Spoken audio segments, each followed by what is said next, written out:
भगवान विष्णु के 7वें अवतार प्रभु श्री राम और माता सीता का रिश्ता युगों युगों तक याद किया जाएगा।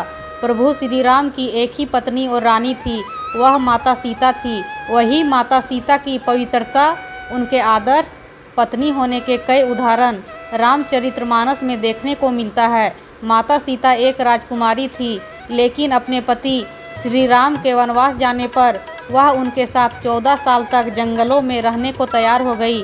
सारी पीड़ा उठाई, लेकिन पति का हर पग पर साथ दिया।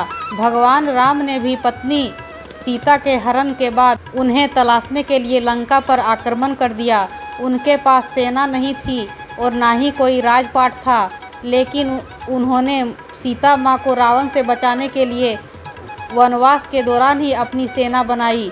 रावण से युद्ध के बाद सीता माता ने अग्नि परीक्षा देकर अपनी पवित्रता साबित की। तो वही अयोध्या वापसी के बाद जब राम और सीता फिर से अलग हुए, तो भी उनका एक दूसरे के प्रति प्रेम कम न हुआ। माता सीता कुटिया में रहने चली गई, तो राम जी महल में ही सभी सुख सुविधाओं से अलग बिना दूसरा विवाह किए माता सीता के वियोग में रहने लगे। इसी कारण अक्सर लोग कहते हैं कि जोड़ी हो तो राम सीता जैसी। अगर आप भी राम सीता की तरह एक आदर्श पति पत्नी की तरह रहना चाहते हैं, तो उनके रिश्ते से ये 5 गुणकारी बातें सीखें। नंबर 1, हर परिस्थिति में एक दूसरे का साथ दें। हर पति पत्नी को राम और सीता के रिश्ते से एक सीख जरूर लेनी चाहिए, वह है हर परिस्थिति में एक दूसरे का साथ देना। वनवास होने पर माता सीता ने राम जी का साथ दिया, तो रावण द्वारा हरण होने के बाद भी श्री राम माता सीता को वापस लाने के लिए डटे रहे। विपरीत परिस्थितियों में भी उन्होंने एक दूसरे का साथ नहीं छोड़ा। बुरी से बुरी परिस्थितियों में भी दोनों ने एक दूसरे पर विश्वास बनाए रखा। नंबर 2, रिश्तों के बीच ना आए पैसा और पद। प्रेम पद और पैसों से परे हैं।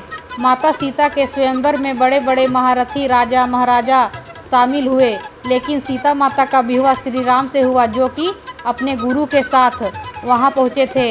एक बालक जो राजा भी नहीं बना था और राजकुमार के वेश में भी नहीं था, फिर भी माता सीता ने उन्हें अपने पति के रूप में स्वीकार किया। वही जब राम को वनवास हुआ और उन्हें सारा राजपाट छोड़ना था, तब भी माता सीता ने पति के पद और पैसों के बारे में तनिक न सोचा और सारी सुख सुविधाएं छोड़कर श्री राम के साथ वनवास चली आई। नंबर 3, पतिव्रता और पत्नीव्रता। माता सीता ने जीवन भर पतिव्रता होने का धर्म निभाया। रावण द्वारा हरण के बाद भी माता सीता ने अपनी इज्जत पर आँच न आने दी और अंत तक रावण के सामने ना झुकी। दूर रहने के बाद भी माता सीता ने अपने पत्नी धर्म पर आँच न आने दी। श्री राम ने भी पत्नी की अनुपस्थिति में अश्वमेध यज्ञ के दौरान उनकी सोने की प्रतिमा बनवाकर उसे साथ बैठाया। एक राजा होते हुए भी उन्होंने पत्नी सीता के दूर जाने के बाद भी दूसरी स्त्री से विवाह नहीं किया। दोनों के बीच दूरियों के बाद भी माता सीता और श्री राम का एक दूसरे के लिए प्रेम और वैवाहिक धर्म जस का तस बना रहा। नंबर 4, सुरक्षा और सम्मान। प्रभु श्री राम और माता सीता के रिश्तों में सुरक्षा और सम्मान दोनों की भावना थी। माता सीता के हरण के बाद श्री राम उन्हें बचाने और उनकी सुरक्षा के लिए लंकापति रावण से युद्ध करने तक के लिए तैयार हो गए। हर पति को अपनी पत्नी के सुरक्षा और सम्मान का ध्यान रखना चाहिए।